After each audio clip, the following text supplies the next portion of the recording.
right, thank you for joining us for our daily devotional in the Gospel of John. Today I'm going to be engaging with John 8, 1 through 11, and discussing what I think the Bible explains about God and about people, as well as what we should do with those pieces of information as a result. As always, I encourage you to finish the chapter on your own and reflect on what you find explained. So, Jesus returned to the Mount of Olives, but early the next morning, he was back again at the temple. A crowd soon gathered, and he sat down and taught them. As he was speaking, the teachers of religious law and Pharisees brought a woman who had been caught in the act of adultery. They put her in front of the crowd. "Teacher," they said to Jesus, "this woman was caught in the act of adultery. The law of Moses says to stone her. What do you say?" And they were trying to trap him into saying something they could use against him. But Jesus stooped down and wrote in the dust with his finger. They kept demanding an answer, so he stood up again and said, "All right, but let the one who has never sinned throw the first stone."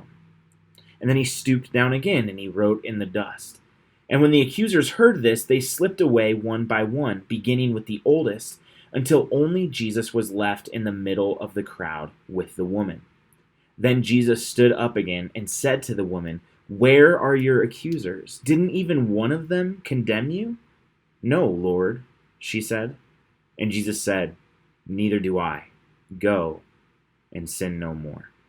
This is one of my favorite passages about Jesus. It's one of the most powerful pictures of forgiveness that Jesus paints for us, which coincidentally, I guess, is what I find this passage telling me about God. It's almost as if there is this plan for forgiveness, or this forgiveness plan that we have here, and it has two parts.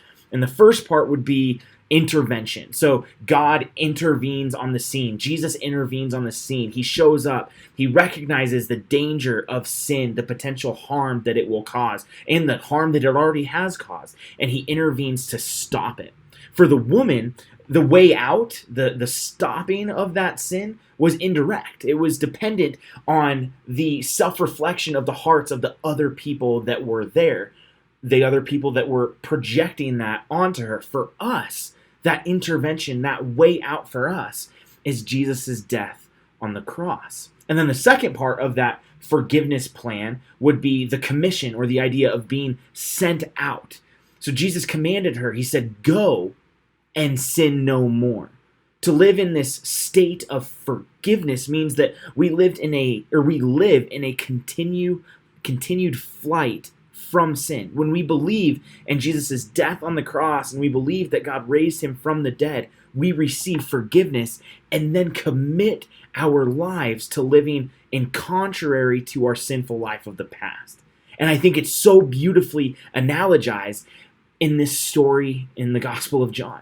The second reason I love this passage so much is because it is so convicting to my heart, and I would argue to the heart of all people in general, because we are so quick to call for condemnation and for punishment, or for the removal of people in our lives that we have witnessed sin.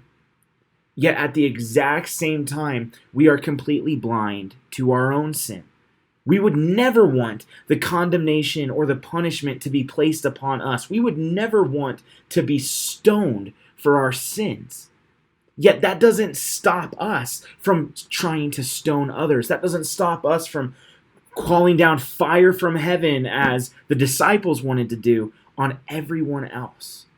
And I think that just reminds me of the fact that forgiveness is freely received by me, which means that I should freely and naturally give forgiveness to others. The mere question of someone else's sinful life should cause me to reflect on my own, not continue to judge theirs. To ask myself how I would want to be treated if I was caught in my sin. To remember the forgiveness that God gave me, the forgiveness that I received in my broken life. And then as a result, to offer that same grace, that same mercy to every other sinful person that I come in contact with, which just so happens to be everyone.